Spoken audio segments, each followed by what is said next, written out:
Now, this is a week a lot of faithful resistors have been looking forward to. Nationwide No Kings protest is Saturday, March 28th. Organizers are hoping, actually they're predicting, that this will be the biggest protest in U.S. history. Who knows? What with the pushback against ICE and gas and grocery prices and the war in Iran, there are scores of reasons to gather and rally and sing and chant and say No Kings. And after today's podcast conversation, we'll have a suggestion from the Interfaith Immigration Network about where and when to meet for the Denver No Kings protest at the Capitol. And as we're well into a second year of resisting, we thought it was a good time to talk about how to take care of yourself and not burn out. So we asked Reverend Jen Simon from Jefferson Unitarian Church to talk about another variation of this justice work, and it's called joyful resistance. This is the day we're going to talk to Reverend Jen Simon from Jefferson Unitarian Church, who, well, I think I'm going to maybe blame her for originally saying faithful resistance was the thing that we were going to do, and now we're talking about joyful resistance. Did you come up with that one too, Jen? Joyful resistance? That was a product of our ministry team conversations, and I want to give our former intern Michael the credit for faithful resistance. Yay for Michael. So joy and resistance, maybe, I don't think I'm the only one who goes, huh? Those go in the same sentence?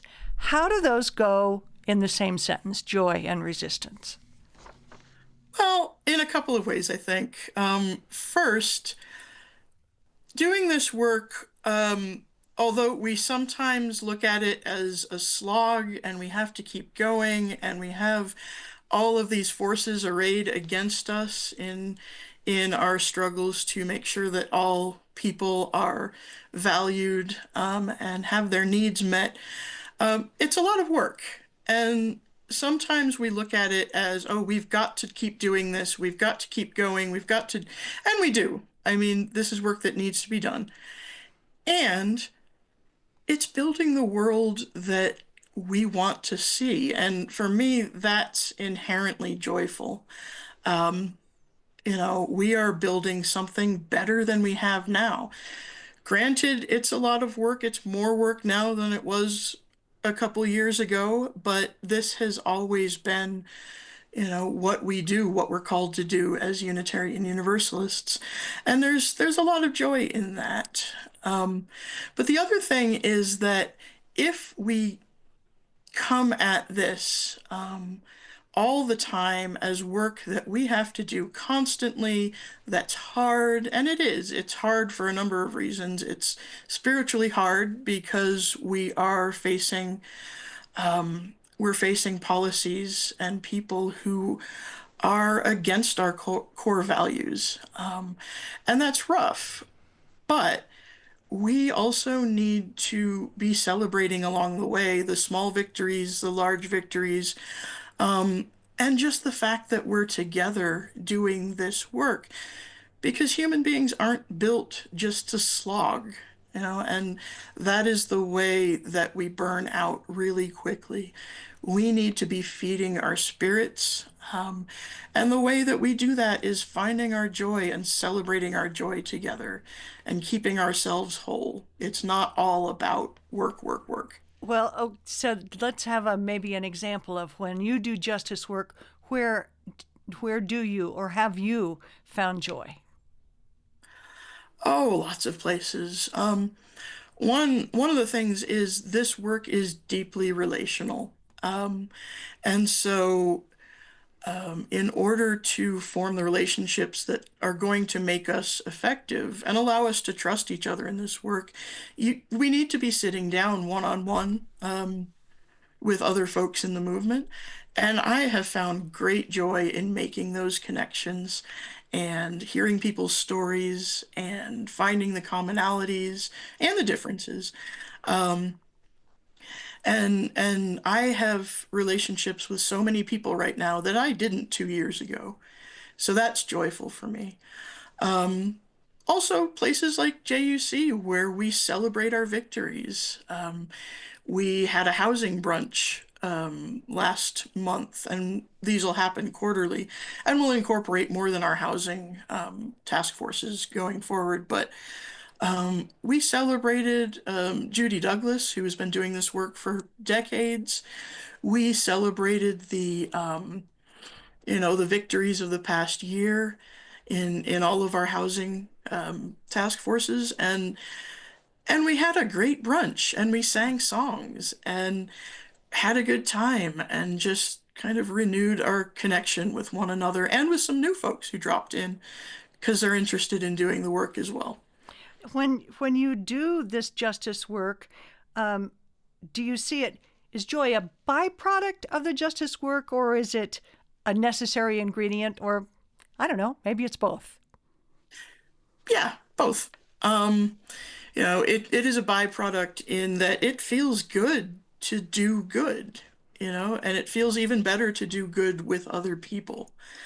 And we need to be building that into our justice work.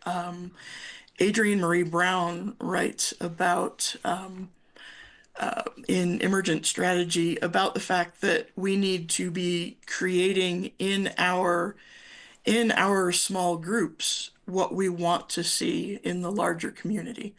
And so if we are building movements that are all about work, work, work, that's what we're going to see replicated as our work extends into wider communities and into the country.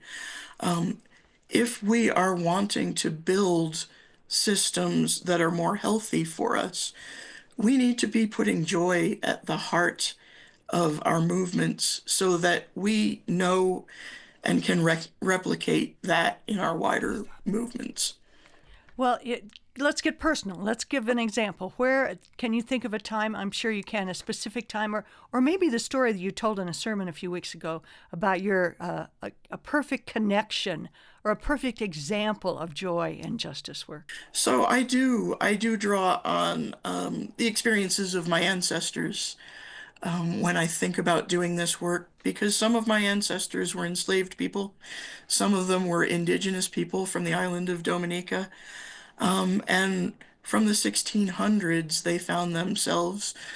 Columbus came by, saw the island, claimed it for Spain, and then it was Spanish for a long time, and it was French, and then it was British, and all of those colonizing forces brought subjugation, and so some of my people learned how to make their own communities. Some of them, the Maroons who escaped plantations, moved up into the mountainous area in the central of the country and formed their own communities. And these were communities that made sure everybody had what they needed. They were communities that laughed together and danced together alongside doing the hard work of not only sustaining themselves, but repelling attacks by colonial forces and slave owners.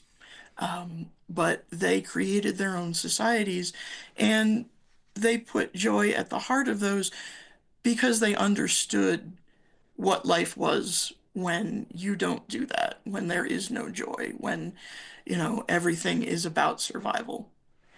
I And think so they made that part of their culture. I think one of the things that really got me about that story was we think we've got it hard now, and some people do, but my goodness, to have people, the British, the French, the Spanish, having to move away from them and fight for your very lives really gives some added perspective about the value of joy, because that's what kept them going. It's a great Right. example. Yeah. And yeah, I think we lose perspective. We think that the historical moment that we're in is unique, and in some ways it is. But people, our spiritual ancestors, have been dealing with this for hundreds, if not thousands of years, and they did get through it. Now, I want to be careful and say that there will be casualties. There already have been. People have died in ICE custody, and we can't lose sight of that. We can't trivialize that. And our joy isn't that we just shrug and say, oh, well. Our joy is in knowing that we are doing our absolute best to protect those folks, and in knowing that this too shall pass, right? This is a historical moment that echoes lots of historical moments, and it will come to an end. Now, we're going to have a lot of work to do when it does, because it's also about the fact that this is kind of the natural progression of our systems and how we have set our country and our world up in the past 500 years. There's a lot of work to be done in undoing that. But the happy thing about that is that we know that we have to build joy into that in order to build the world that we're dreaming about. Have you found yourself in a place where you've lost touch with that joy thing? And if you have, how'd you get it back?